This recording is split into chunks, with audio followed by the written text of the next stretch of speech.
Hey everyone, welcome back to another episode of the Oregon Bridge.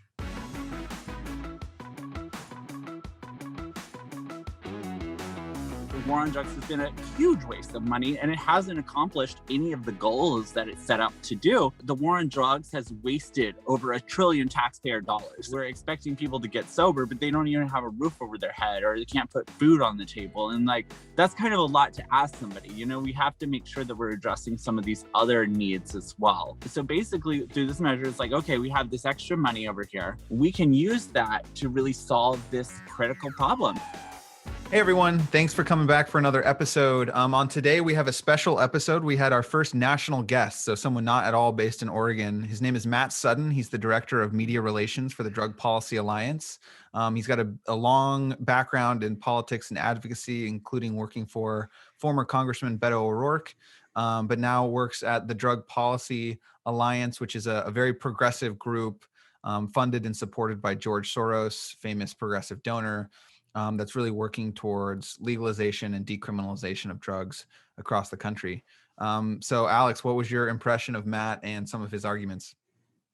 It was a really interesting episode. I'm glad we were able to, and just to frame a little bit more for y'all, Ben and I are trying to release a couple special episodes, as we're calling this. I guess we call it a surprise episode. I don't remember. Bonus episode, I think. A bonus episode. Yeah, bonus sounds better than those other two. Yeah, we're trying to have national guests who can speak specifically to some of the trends happening nationally, but then ways in terms of that Oregon is leading the way. And what we had Matt on to talk about was Measure 110, which basically decriminalized all drugs. That's marijuana, methamphetamine, black tar heroin, crack, cocaine. I'm sure there's a couple in there that I'm missing too, but basically Oregon was the first state to decriminalize all of these drugs, and you can either pay a $100 fine or you can get referred to treatment, and that's basically how Oregon is dealing with this now. And no state has ever done this before. We're the first in the country to try this, and it's funny because advocates are really happy about this, who are sort of more in that space of saying we need to move to legalization, decriminalization, but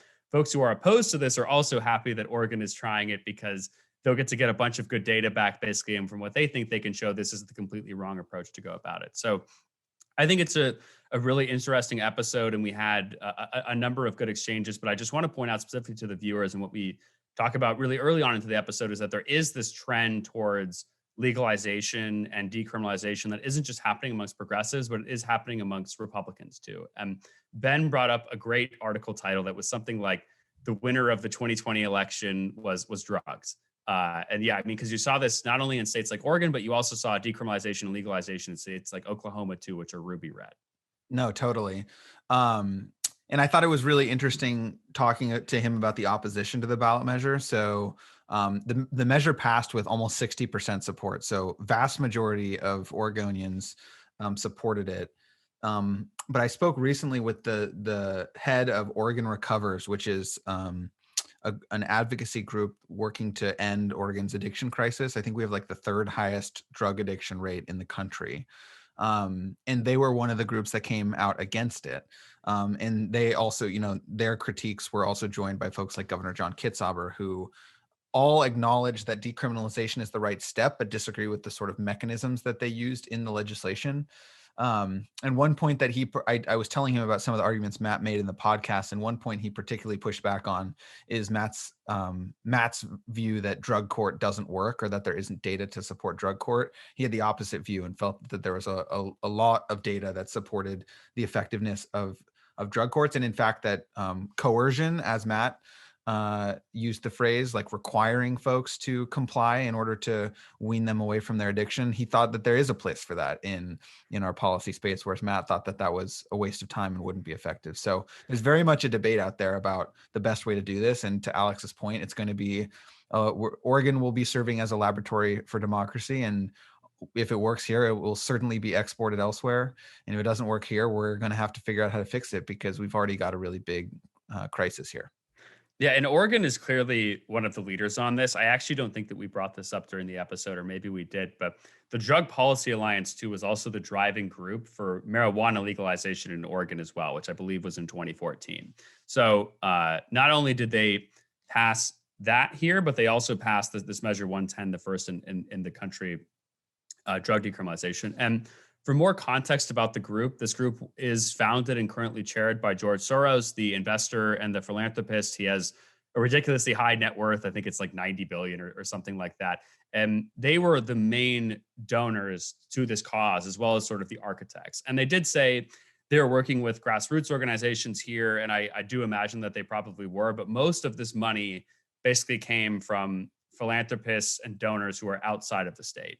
And also, as you alluded to, Ben, during the episode, there was a 500,000 donation also from Mark Zuckerberg, the founder of Facebook, his philanthropy group, to put this forward too. So I think what's interesting about that for people is how dark money, especially coming from out of the state, is really influencing our politics. I mean, if you look at it from that way, it basically is a bunch of billionaires who came together to try something new, and they're using our state as a laboratory to try that. So I don't necessarily think that's a great thing, but I mean, I think it is a really interesting case study that, you know, we will be a laboratory for democracy with a specific issue in this way, because no one's ever tried it before. Yeah, absolutely. And one thing for folks to listen to, I thought your conversation with Matt about how the GOP fits into this and how red states like Oklahoma are advancing the sort of legalization and decriminalization movement and what that means. And it kind of aligns with what Alex Carlotto said in an earlier episode with us about how, you know, I think he said Oregon, like in Oregon, people like their guns and they like their weed. So does seem to be a political shift and a cultural shift happening on the issue of drugs. So something to be looking out for. And I think this is a great example of the kind of episode we want to do that links things happening in Oregon to national trends to try to understand what nationalization of politics actually looks like. So it was a great episode, and I hope folks enjoy it for sure. Yeah, and thanks for keying all that up, Ben. So we're really excited to bring this episode to you guys. We'd love to hear your comments. We'd love to hear your feedback. Make sure to give us a 5-star rating as always, and hit that subscribe button. Of course, we have to show for that every time until you continuously do it. We will pound that in your head, I promise. When you're done watching the Oregon Bridge, you will accidentally give every podcast a 5-star rating, even if it doesn't deserve it. So some of our episodes are 5, you know, some of them probably 3.5 stars, not 5 stars. But yeah, we greatly appreciate everyone's support. And yeah, we look forward to your questions and feedback as always. All right, everyone, enjoy the episode.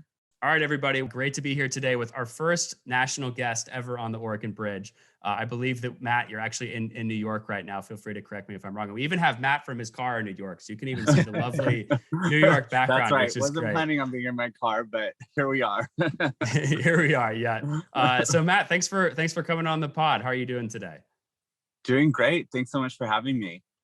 And so, Matt, I will have to say to start, I was a little bit skeptical of doing this episode before I reached out to you because I already know that when my mother listens to this, she's going to be very upset that I had someone from the Drug Policy Alliance on the pod. So you might be getting me in a little bit of trouble at home. Hopefully not too much trouble. Yeah. The Republican suburban mother constituency of this podcast is going to be very troubled by this episode. A very important constituency. Hopefully we can win them over by the end of the episode, There though, you go. right? I like that. I like That's that. the goal. Yeah, fair enough. Great. So Matt, my dad is a Republican, and I've got him on board with the drug policy train. So I'm aiming for that with y'all. Love it. Okay, nice.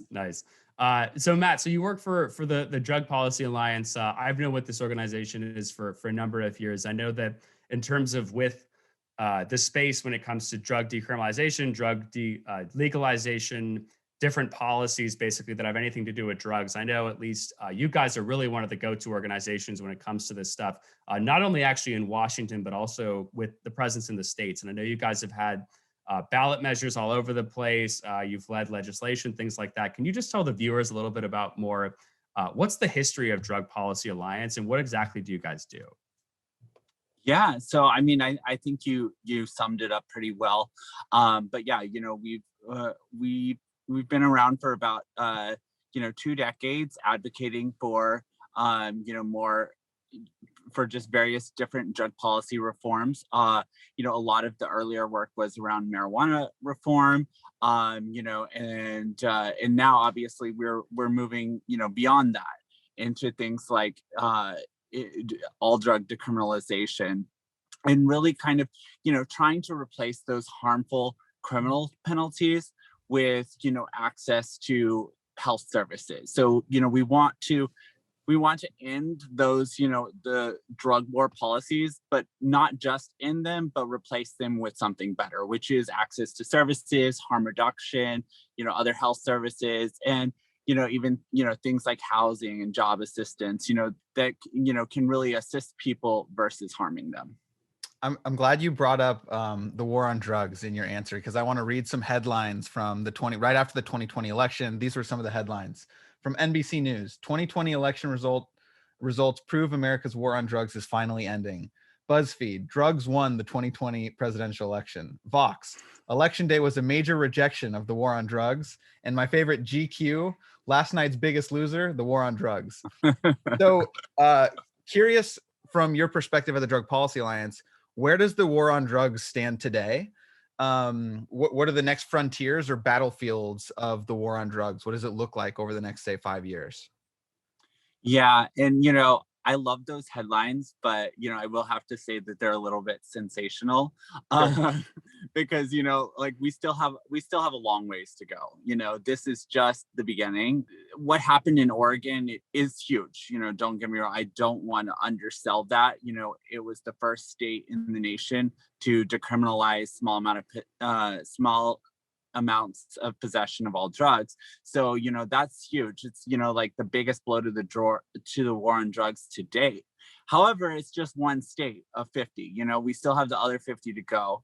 And people can still be charged for a number of other offenses, if they have, slightly over the, small amount of possession, or drug selling and distribution, like that kind of thing, where what we know is a lot of the people that are charged with those kind of offenses are not your kingpin, Pablo Escobar type people, but really, the people that are using drugs themselves, and selling it to purchase drugs, or it targets people that those laws target people that are say you go and you get drugs for you and your friend, then all of a sudden you're considered, drug trafficking, dealer? Right. Yeah. Right. And Yeah. so, so there's a lot of other laws that still need to be addressed. And, what we've even seen in, places that have decriminalized or legalized marijuana, is, the arrests don't end. We still are, arresting people loitering, public loitering, for public loitering or consumption type laws, or drug selling, those kind of things. So there's a lot more things that really need to be addressed before we can say like the drug war is coming to an end. But the important thing is like we've cracked the foundation with this. Just since this law passed in Oregon, there's been a number of other states that have taken similar, that have, started those next steps to, enact similar policies. So, Washington is probably like the biggest one. They already introduced all drug decriminalization legislation in the legislature. And actually, I don't know if you all have seen, but there was actually a major development yesterday with the Washington State Supreme Court, where they actually struck down the state's felony drug possession law. So essentially Washington has essentially decriminalized drugs. It's Why did they? What was the court's justification for striking down the felony law? Do you know? I'm not a legal expert, but basically, the language was related to. It basically was related to people that might be charged with drug possession and not knowing that they were in possession of drugs. So I think the case in question was related to somebody had purchased or had received a pair of jeans from their friend, and the jeans had some drugs in them, and so when they were caught, just casually leaving your drugs in the right. Wow. And so apparently that's where like this case stemmed from, because this person was charged with drug possession, and apparently that was like something in the law that was never addressed. And so when they ended up taking it all the way to the Washington Supreme Court, and they ended up finding it unconstitutional. So because there are no like lower drug possession laws in Washington, there is basically no drug possession law right now in Washington. So essentially it has not even just decriminalized it's legalized drug possession. I mean, obviously you still can't, sell or distribute drugs. But Washington currently, because of that just happened yesterday, there's no drug possession law on the book. So I would just say, yes, I mean, that's kind of separate too, but I think it is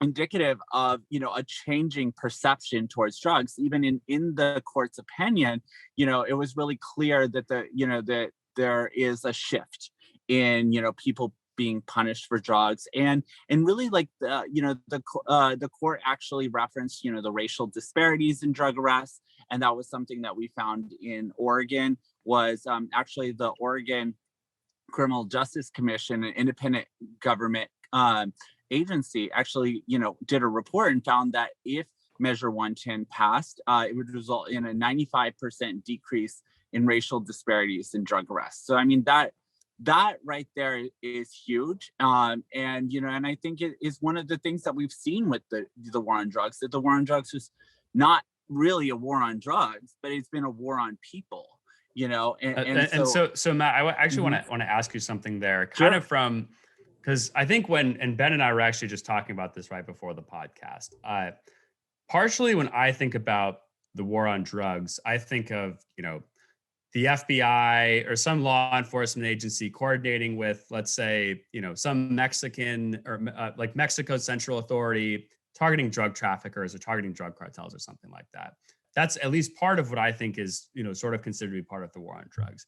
Ben said, I think sort of more what's in line of what you're saying is, police cracking down on users, finding people, arresting them, et cetera, et cetera. So from the Drug Policy Alliance, what is your kind of mental framework, or how do you think that viewers should be thinking about what the whole framework is for what the war on drugs actually is? Yeah, and I mean, obviously, like the whole interdiction part of it that you're talking about, and the way that we've got involved in, like,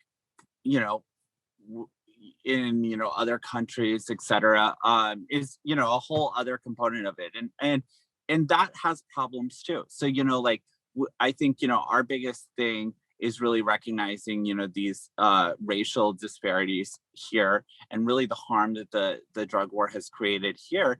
But we're also looking at those things that have happened because the U.S. is the one that exported the war on drugs to all these other countries.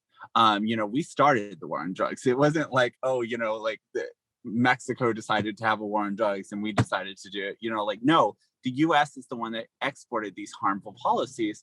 And do you mean like the mindset that like drugs are bad and should be illegal? Is that what you mean when you say we Well, not only that, but we pushed their governments to crack down, because we said that they needed to crack down because their drugs were coming up into our country. So that's how like the FBI and everything has actually got involved and gone after these drug traffickers in Latin America and South America. And what that has created is a lot of violence in those countries because it's destabilized those different regimes, and it's also resulted in the immigration crisis that that we have, where we've created this violence that is sending people north to the United States. Then we're getting upset because we have immigrants that are trying to get amnesty, when we've created these conditions through the war on drugs that have sent them up north to the United States. So I think we can't detach ourselves from that part of the war on drugs either, in recognizing those harms. It's easy to say, we need to crack down on these big drug cartels, because, they're providing drugs, whatever. I mean, but we also have to look at, okay, well, what kind of harm is that going to create also by going after those big cartels, and the way that those are going to, what kind of forces is that going to destabilize?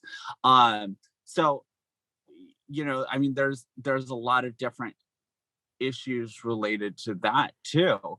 Gotcha. And we won't get too far down that rabbit hole. Yeah, I was curious about that. So So one thing, Matt, I wanted to go back to of what you said earlier, and I think you specifically, you didn't use the word normalize, but you basically said sort of the trend for decriminalization and legalization, at least of some drugs, seems to be trending in the same direction. And one thing that's been particularly interesting to me, being on the right, is of course, these things aren't just happening in more liberal states like Oregon or New York. They're happening in places like Oklahoma, which I don't know the exact numbers for the presidency race there, but I imagine that Donald Trump probably beat Joe Biden by 30 points or 40 points, something like that. Oklahoma's It's the first stop on the Trump train, I think. yeah, it's one of the first stops on the Trump train. Obviously, it's also very socially conservative. There's a large portion of the population, evangelical, Baptist, etc.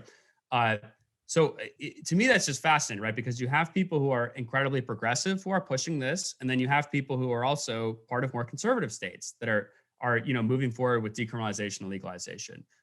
Why do you think that is? I'm curious from your perspective. Like, what is making that trend follow the same path, despite because our country is so divided right now by partisan politics, but at least this specific trend seems to be flowing in both directions. Yeah, and it's interesting like how this issue has evolved because even at the beginning of like the drug, when the Drug Policy Alliance was started, I mean, a lot of our initial supporters are more libertarian leaning almost, Mhm. there wasn't as much, and those were like the people that were really kind of leading the drug policy reform movement at one time, were more of these like libertarian folks that would probably identify more as Republican, honestly. But I think, eventually we started really, bringing in, changing the conversation to really recognizing like the racial disparities and really, focusing in on that and the harms that have been caused. And I think that's when it really became this liberal issue, and this issue that, Democrats were leading on. But, when we really look back at it, I mean, this issue has been led by, on both fronts. And I don't know, how it got to, being that like, I guess it was just that it was kind of seen as like, oh, this is a radical policy, so we're going to say that the Democrats did it. When it really is like, it's not, Small government. It's a small government Right. policy. Essentially like having, the whole idea of like the government having their hands off of what you do and bodily autonomy and stuff. I think, all of that can actually, I think a lot of Republicans can really identify with that. And even, just like the amount of money that we're spending to incarcerate people, to arrest people, to prosecute people. I mean, when we're talking about like saving money, I mean, we're spending tens of billions of dollars just incarcerating people for drugs, every year. And so, when we're looking at that, it's a huge waste of money. The war on drugs has wasted over $1 trillion, a trillion taxpayer dollars. So like when you really look at it that way, I mean, it seems like it should be an issue that like Republicans are really like leading on because, they have been the ones that have been the more fiscally conservative. The war on drugs has been a huge waste of money and it hasn't accomplished any of the goals that it set up to do, reducing supply or consumption. And I think, also, more and more now, with the overdose crisis, the overdose crisis has affected everyone. Most people Mhm. know, have family members or friends that have, either, struggled with addiction or have, died of an overdose. I mean, that's something that's affected everyone. And, in a lot of conservative states.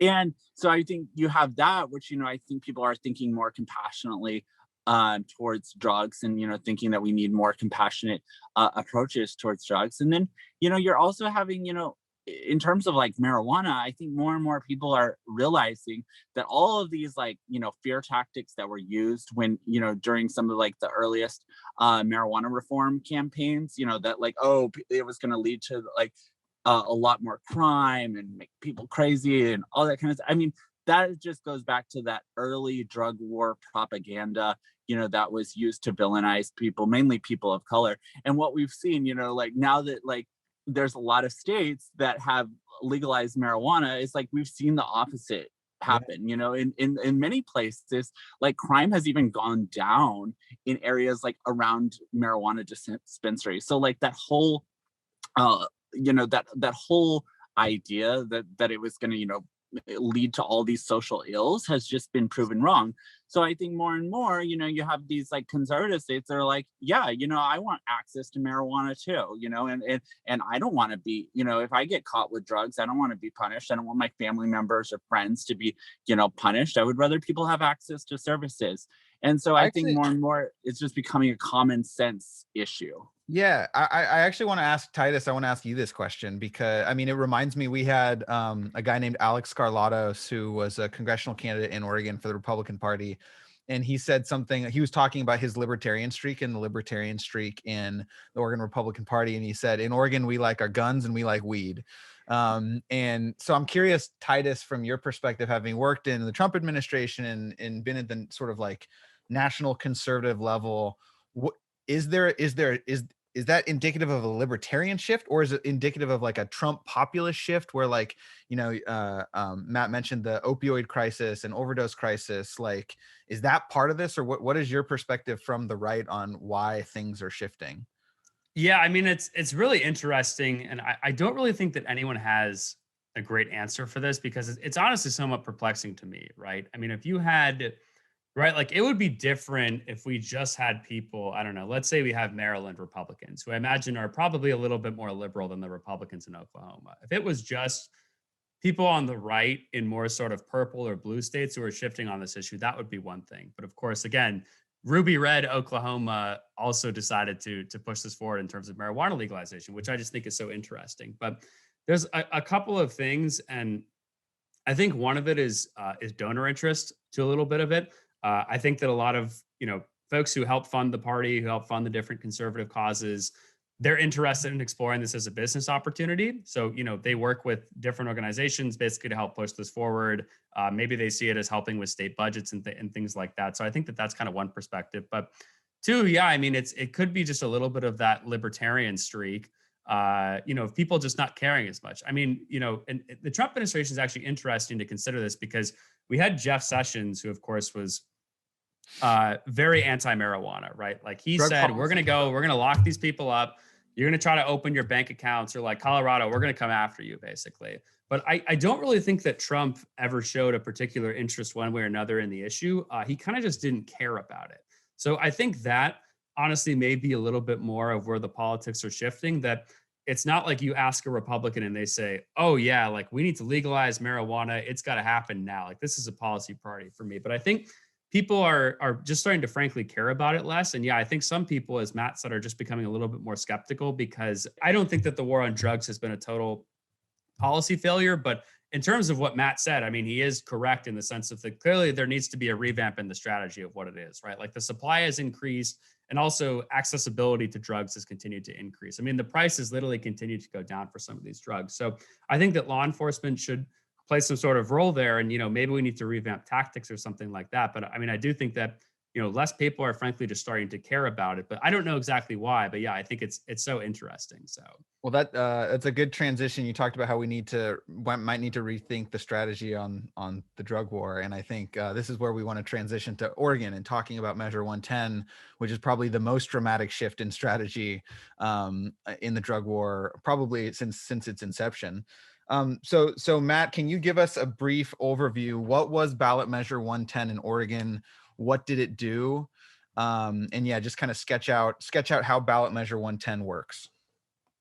Yeah, so what Measure 110 does is it removes all criminal penalties for possession of small amounts of drugs. All drugs, right? Of all drugs, yes. So it has to be, of course, under a certain amount, and each drug has like, they've identified like different, what is considered, personal possession, basically. So, if you get caught with, that amount of drugs or under, you no longer would be arrested, and instead you would just receive a civil citation. And so what happens with that civil citation is you either just, pay $100 and you're done with it, basically, or you can get a referral to a health assessment where you're connected with resources. So that's, again, like evidence-based, culturally sensitive treatment resources, it's peer support and recovery services, it's harm reduction services, other health services, and even things like job and housing assistance. Really, it provides a full range of services to meet people's needs and, and really meet them where they're at and figure out what is going to be most beneficial to each individual person. Once somebody does the health assessment, if they decide that, what, that's not for me right now, that's fine. As long as they do the health assessment, they're not obligated to doing anything more. They still would not have to pay the $100 fine. And I think, that's something that was really important to us as we were crafting this measure, because, we recognize that coercive treatment and, these programs like drug courts and that kind of thing have not really been effective. And, because when people are not ready, to get help, they're just not going to be able to get that. And it's better that we save those resources for the people that, that do want, those services. And so that's really how it works. The measure is also unique in the sense that it doesn't actually raise taxes on Oregonians. I know our Republican friends will be happy about that, because it actually uses excess marijuana tax revenue to fund services. So basically, when marijuana legalization was passed in 2014, they didn't expect the marijuana tax revenue to exceed $35 million per year, but they went ahead and capped it at $45 million just in case, and created a tax scheme based on that, where the money would go. Well, now, fast forward to, this year, they're saying, 2021, it'll reach $145 million a year. So they're saying, oh, wow. A lot of people are bored at home smoking pot. How is the state government so woefully underestimating how many people smoke weed in Oregon? I don't know, but they're like, so basically there's this $100 million, that was never really accounted for, that's just in the meantime, it's just been kind of equally distributed amongst the, the other groups that the original money was going to.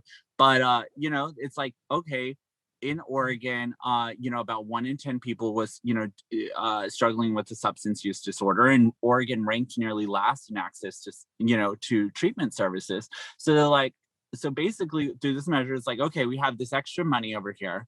We can use that to really solve this, critical problem. We're having 1 to 2 people dying of overdose every day in Oregon, sometimes while people are literally waiting to be able to access treatment, because sometimes, the wait to get into treatment was 3 to 4 months long, because the services were so limited, especially, for communities of color and low income people that, don't have, good insurance, or, just can't just pay for treatment out of pocket to fly off to California or Florida or, something like that. So those are the, communities that are really going to benefit from this. And, and it's not limited to just people that are, caught in possession of drugs. Anybody that needs and wants services can access services in the state of Oregon now. And there will be no, there will be no burden in having to figure out how you're going to pay for those services. Of course, it does work with insurance if people have insurance, but there's never going to be oh, you don't have insurance, you don't have the money to pay for this, you can't do it. Now anybody will be able to access services, and again, certain things too, like housing assistance and job assistance, are really critical, because it's hard, the way that we currently have things, where it's we're expecting people to get sober, but they don't even have a roof over their head, or they can't put food on the table. And that's kind of a lot to ask somebody. We have to make sure that we're addressing some of these other needs as well. So I think, it's a really progressive model that's been created. We really we drafted this in partnership with Oregonians, and really modeled it after the Portugal model, which is, Portugal decriminalized drugs in 2001. And, very much similar, they removed criminal penalties, but they increased access to services. And, now we have 20 years of research in Portugal showing how that's been hugely effective. Well, Portugal has one of the lowest rates of overdose deaths, one of the lowest rate of infectious disease transmission. And, they have, hugely increase the amount of people that are voluntarily accessing services. So I think we're expecting to see a very similar thing in Oregon. And I think, and more, I think as we start to see those positive results, we'll have even more states that are also following in line. I want to ask about some of the opponents of the measure and the arguments that they made. And I'll first caveat this by saying the coalition of groups supporting the measure was overwhelming. Like, it was a massive coalition, labor unions, community-based organizations, a lot of big dollar donors, like across the board supported. But some people who I in particular respect and admire came out against it.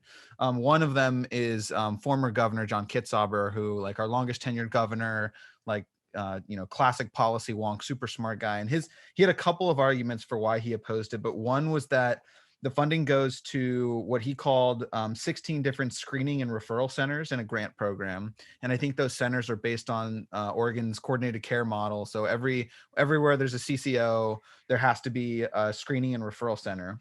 And then you mentioned drug court in your initial answer. And he said that this measure sort of strips away that option and that funnel to getting people help. And so his argument was, we don't need more screening and referrals in Oregon. We need more prevention and treatment. And basically that the measure doesn't actually allocate any specific funding for prevention and treatment. And that it really is going through this grant program and these screening centers across the state. So why is he wrong? So I think, and that was like this tricky thing that our opponents were using. They're like, oh, like, this doesn't fund one new treatment bed, all this kind of stuff. But like, these are essentially straight out lies, right? Because the way that the funding structure works is like the addiction recovery centers, that's just a very, very small amount of the funding. Again, we're going to have all this over $100 million, just from excess marijuana tax revenue, in addition to also law enforcement cost savings, from not having to arrest, incarcerate, and prosecute people, which, could be another $60 million a year. In addition to, like, we just, got $8.5 million added to the fund from, one of the pharmaceutical settlements. So there's like, could be, I don't know, $170 million or something going to fund services. The actually setting up the addiction recovery centers is just a very, very small portion of that. And those are really just the point of referral, and really to just get people in the door to connect them with the services that they need. So those places are not going to be where they, like, the services are actually provided. So the rest of them, the Oregon Health Authority, they appoint this panel, and that panel is going to be in charge of spending the vast majority of the money. Right. And how that's going to work is like you said, a grant program.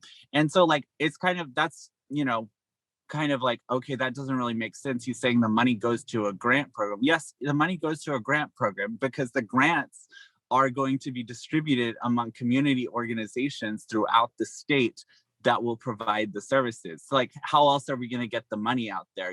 Like, it has to go through a grant program. And so the Oversight and Accountability Committee, that's appointed by the legislator and, working with OHA, is they are the ones that are, yes, in charge of distributing those grants to any community organization that's that's providing these services, whether it's treatment, recovery services, harm reduction services, housing and job assistance for people that, are, struggling with, drug use or, in recovery, et cetera, can apply for these grants. And, in practice, what you're saying is, in practice, the governor's criticism was, we need more prevention and treatment. And you're saying in practice, that's where that panel is going to spend the money, is in prevention and treatment. Okay. Yeah, no, that makes sense. That's where the money is going to community organizations throughout the state. Then most of, basically the one, most of them are ones that are already providing services in the state, but now they'll have like a huge new pool of resources to provide many more services and a lot more innovative services, and things like, harm reduction and, housing, those kind of things, a lot of times have a harder time accessing, things like federal aid, like from SAMHSA or NIH, those kind of things, which do supply a lot of the money. So like, this is going to be like huge for them in being able to really, provide a lot more services. And in places where, in like more rural communities and stuff where like the service, where they might not have those kind of organizations already, there are things in the measure that will result in those services actually being created in those places to make sure that that there are services for everyone in every corner of the state. That's really helpful, and it makes sense. The one piece of his critique that like has been resonating with me. So a member of my family, my brother,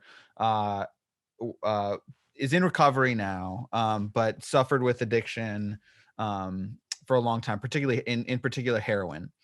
And the governor's argument is that one of the governor's argument is that this ballot measure shuts down drug courts because the drug courts as a funnel to treatment no longer exist post ballot measure 110.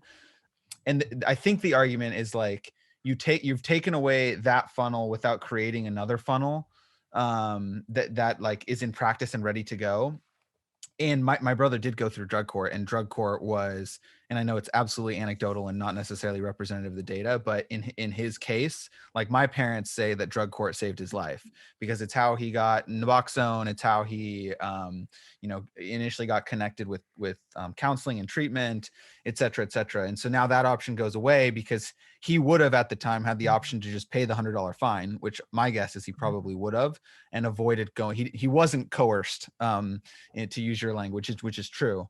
So I'm curious what the response is to that sort of line of thinking about removing the funnel of people towards treatment through drug court.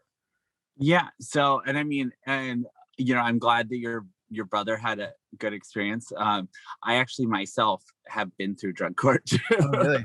Because I was arrested for drug possession when I was 18 years old, and I had a really hard time staying sober and stuff. And ended up getting other arrests and whatnot. And at some point I was put into a drug court, and my experience is that it was a huge violation of my rights, because of the different things that they have you go through. I mean, it's a very humiliating experience.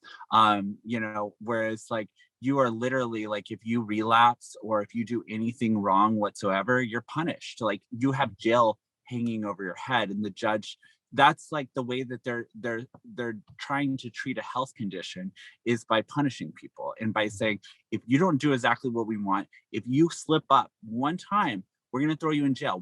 We might throw you in jail for the weekend. We might throw you in jail for the week. We might put you in overnight. And I don't know how it was, in the one that your brother was, but like I had a curfew starting at like the beginning of the program. My curfew was at 8 p.m. You're an 18-year-old with an 8 p.m. curfew. Yeah, and if the officers came in, like they would come at any time in the middle of the night or whatever. If they came and like say at 3 a.m. and I didn't hear the doorbell because I was sleeping, they would consider me that I wasn't there. And when I would go back to court, I would be thrown in jail. I had to take antabuse. I had to pee in a cup. I had to, and this is multiple times a week. Like I had to show up 3 times a week to the court to take antabuse, which would make me deathly ill if I drank. Had to have an ankle bracelet that measured my sweat for alcohol. I had to, take, pee in a cup multiple times a week. I had to, do various different like classes and different things. And, so there's like so many different requirements, that are really kind of, are a huge invasion of your privacy and your rights. And, meanwhile, throughout that entire program, I wasn't dealing with medical professionals. These are not medical health professionals that you're dealing with. These are court officers and judges that, that are tasked with, keeping you in line. And so like the real question is like, if we're saying like, oh, people don't need to go to jail and we want to get them the help they need, then why can't we just give them the help they need without punishing them? And like, because the problem, I do want to push back on that just Sure. a little bit, Matt. And then I want to also get your thoughts on the actual implementation of Measure 10 of Measure 110 Sure. too. But I think what someone like John Walters would say, who, for the folks in the audience who don't know who that is, he's the president of the Hudson Institute, which is a conservative think tank in DC. He also ran the drug policy office under President George W. Bush. That it might not be great to punish people, but basically that something like an arrest can lead people basically back onto the path and towards the path of recovery. Because Yeah, I would just I say, I mean, the only problem with that is like, even if it is sending them on the path of recovery, then these people are burdened with the criminal record throughout their life. Even if, like people say like, oh, well, like sometimes you can get it where you're not actually convicted or whatever, even arrest, stays with people throughout their lives, preventing them from getting jobs, housing, so many things, that it's like, is that really like, would we treat any other health condition like that? If somebody has diabetes and they eat a cookie, are we going to throw them in jail? But like somewhere along the line, we found that this was the right approach to, treating people that are struggling with addiction. And sure, but and I like think I needs buy to that change. for, like I think you're totally right, right? Like if some college kid or high school kid is smoking marijuana, and they get arrested or something, it probably doesn't make sense to throw them in prison because like they're just smoking marijuana for fun. It doesn't impact them. But my sort of qualm with it, I think folks on the right would too, is that something like meth or something like heroin, and you probably know the numbers better a little bit than me, but like I imagine that's a very hard drug for someone who's a user to say, okay, I have a serious problem and I need to seek out help, which is basically where, and this is where I disagree with the libertarians on this, is saying, okay, well, that's actually a key function of government, basically, is when people need help like that, government can basically help to solve that issue in terms of helping to, forcibly push them into treatment. Because if you're addicted and constantly on meth or heroin, maybe you're just not in the right mindset to sort of want treatment. But so Titus, wouldn't you agree though that like that has been the system and it hasn't worked? Like addiction rates are up, like cost of to governments is up, incarceration rate is up over like, wasn't that the de facto policy approach that we had until ballot measure 110, and it was trending in the wrong direction. It wasn't working.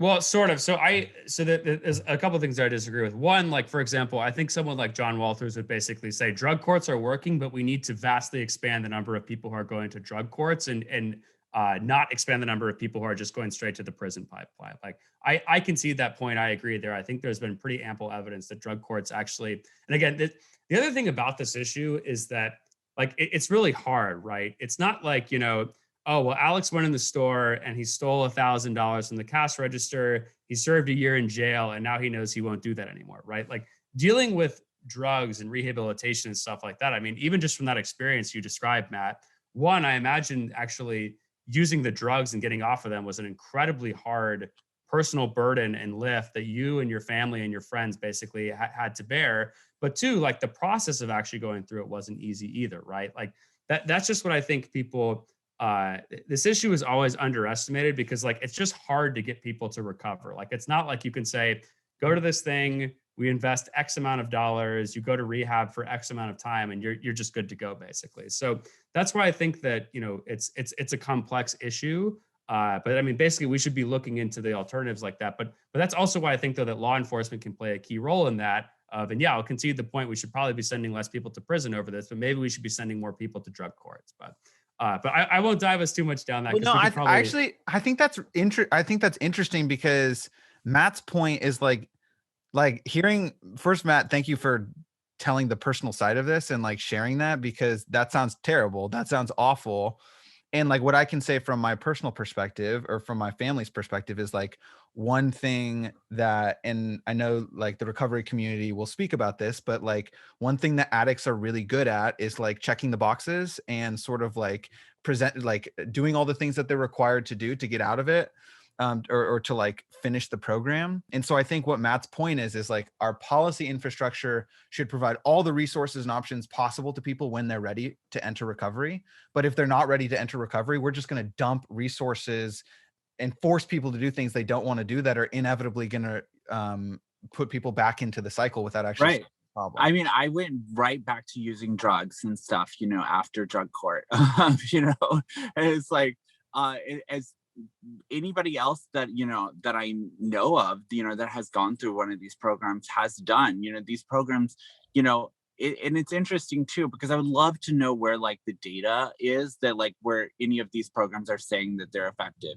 They might be keeping people off drugs while they're on the programs, because like people are just terrified of going to jail and don't want to, So like, yeah, sure, maybe it's serving as like a temporary deterrent, but like there's also been like long-term studies that have showed that like about 20% of people died, after graduating from drug court programs within 15 years. So it's like, yeah, like sure, like we can hold punishment over people's heads and it might be like tiny deterrent at the period of time, but the moment you take that away, then that deterrent is also gone. And like when people do it when they're ready and when they want it, it's probably going to be more. I mean, I'm just talking to from my own experience and like other people that I know I've been in recovery now for, going on 8 years. And so I have a lot of people, that I know within the recovery community.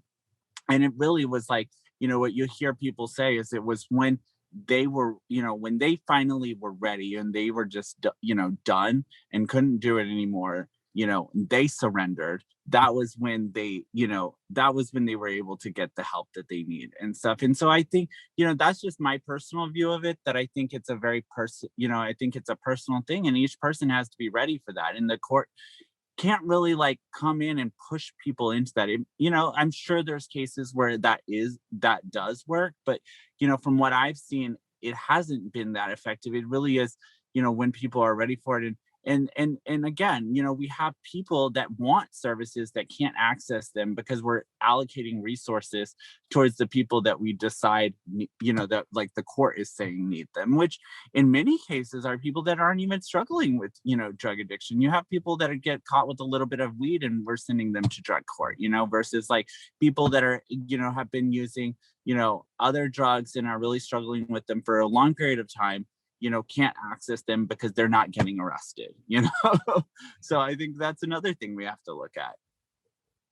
Yeah. And Matt, I want to transition a little bit to hearing about the actual process of implementing the ballot measure itself. So could you just tell us a little bit more about that? Like, I know, at least from what I was reading online, that the Drug Policy Alliance, or at least Drug Policy Alliance combined with Drug Policy Action, which I imagine is your guys' 501c4 advocacy organization, spent around $5 million. I imagine supporting the measure, running campaign ads for it, running TV ads, sending mail, all that sort of stuff. Could you just kind of talk us through what does it look like to run that sort of campaign and to kind of come from, I forgot if you guys are based in New York or if you're in DC, but you basically set up shop in Oregon to be able to spend that sort of money, come from outside of the state to be able to do that. We'd love to just hear a little bit more about that process. Yeah, totally. And, I mean, again, as was referenced earlier, we had like a really broad coalition of partners that we worked with in the state of Oregon. So, we were endorsed by over 120 community organizations that all, played a really vital role in the campaign. So we did have a lot of support. It wasn't just DPA like flying in, and leading this. It really was, an effort that was, where we partnered with Oregonians, and so we had a lot of support on the ground of people that already knew, how things were and what the needs were, etc. And then we had a local campaign team as well. And it was obviously complicated because of coronavirus, because we were collecting signatures, and then all of a sudden you couldn't collect signatures, and so a lot of initiatives didn't even make it to the ballot. We were lucky that we started early on, so we were able, we were able to kind of. It got a little, at the end, we were a little nervous, but, we were able to. And I wanted to ask that, Matt, because I was in DC at this time, so I was working in the administration. I was getting texts from all of my friends across town basically saying, whoa, Oregon has this ballot measure that's going to decriminalize all drugs. Like, this is crazy. Like, is this going to pass? And I was sort of thinking like, it'll probably be close, but like, I don't really think this is going to pass. And you just told me you guys were nervous basically as you were approaching this. But if I'm not mistaken, this ballot measure passed by 17 points, which for anyone who monitors elections, 17 points is an absolute blowout. So were you guys nervous that this wasn't going to pass? What was kind of the polling you were seeing? Well, we were more nervous about being able to collect enough signatures to get it on the ballot, which was earlier on. So that was we were more nervous then. So that was like we were trying to meet the early filing deadline, which was in May. And then, you know, because if we did that, then they would basically like, they can tell you like how many, you know, what they take a sample and can tell you like how many are verified and like basically telling you how many more you need. And because we couldn't collect signatures in person, that got more difficult. Then I would say, you know, we were pretty confident that we would, you know, that we would prevail just because, you know, we had done polling, we knew, and we knew that, you know, there was a lot of support for this measure. And, you know, and just given the representation that we had, you know, in our coalition, you know, we knew that, you know, Oregonians were open to this idea.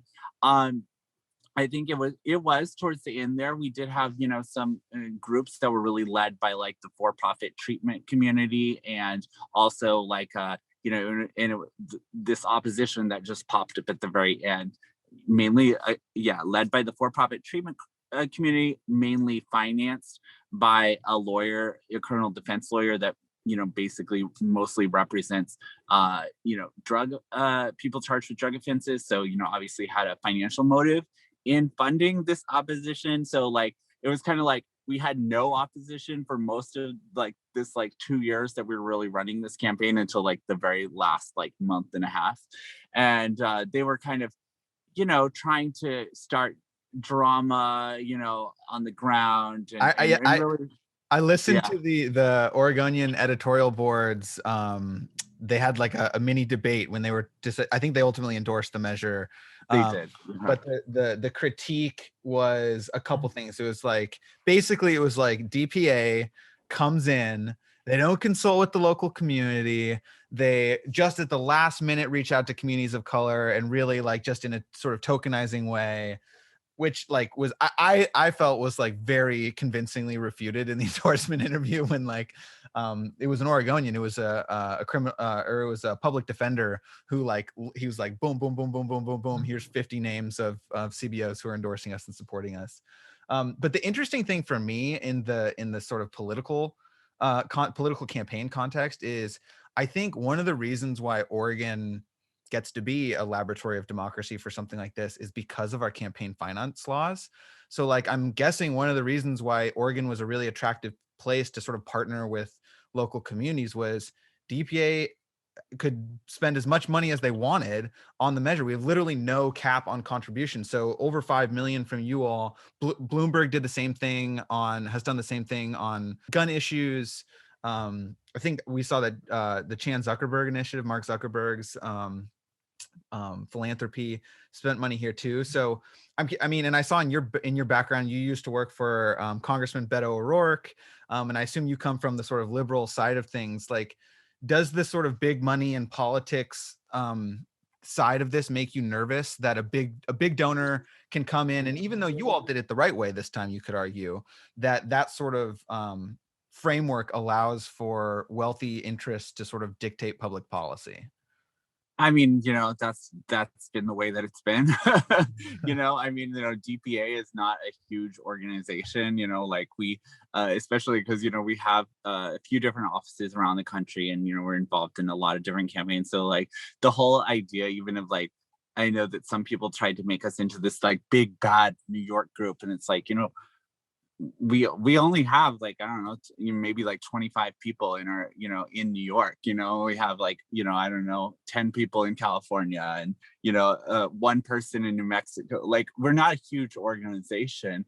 And you know, the money that funded this $5 million, you know, it's not like it just came from DPA's like coffers. Like, we don't have that.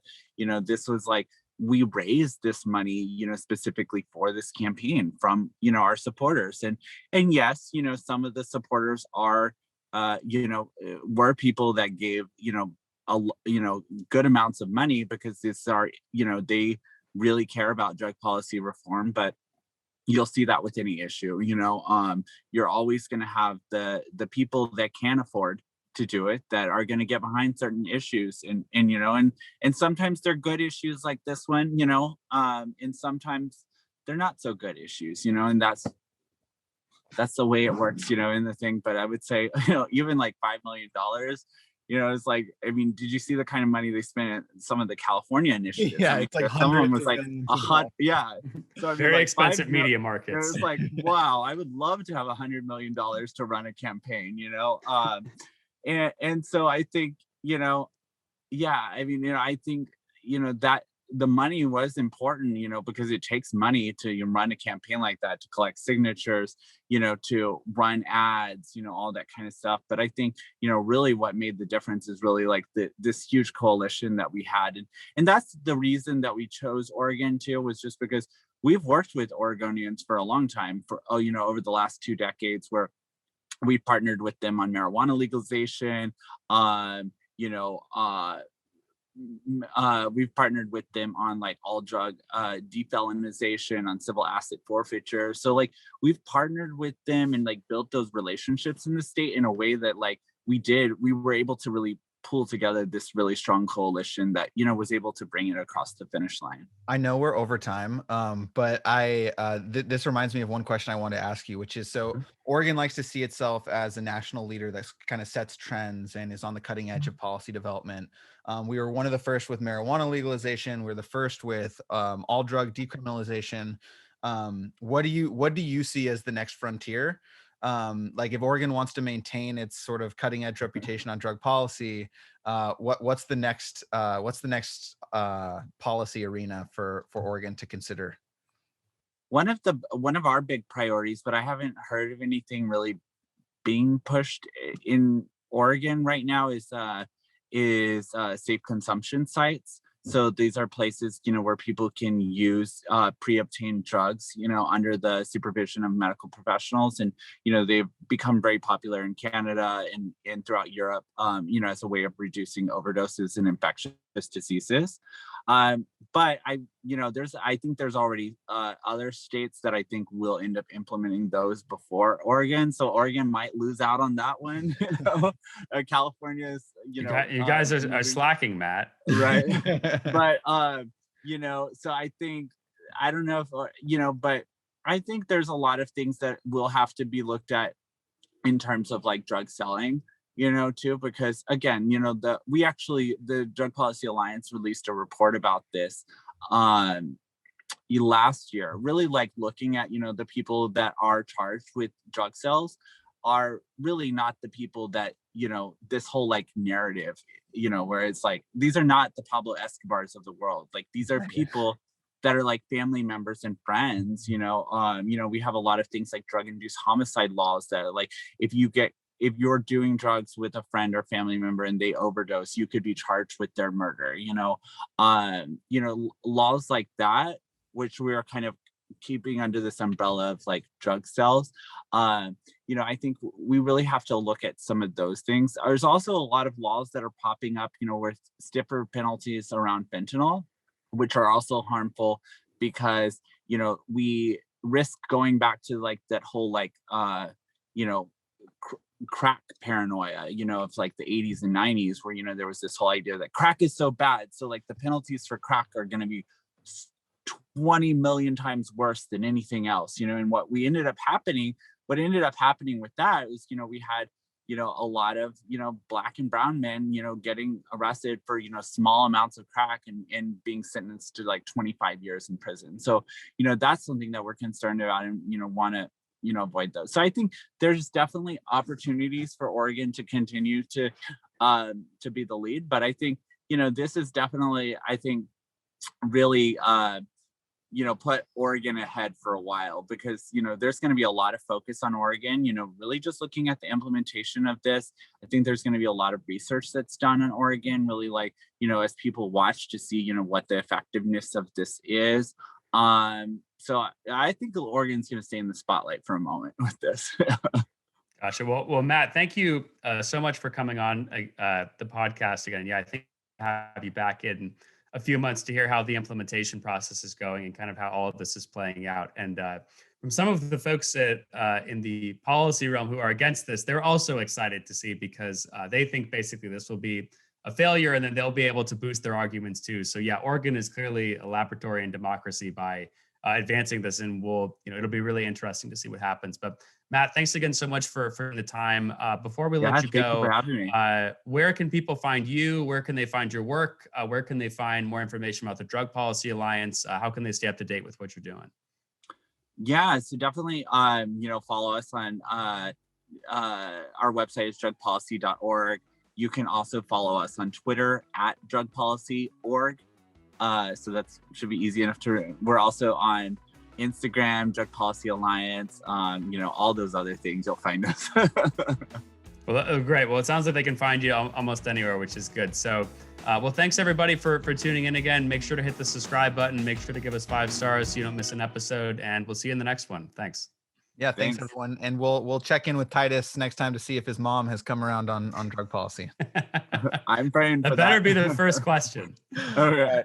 See you, everyone. Thanks, Bye. Matt.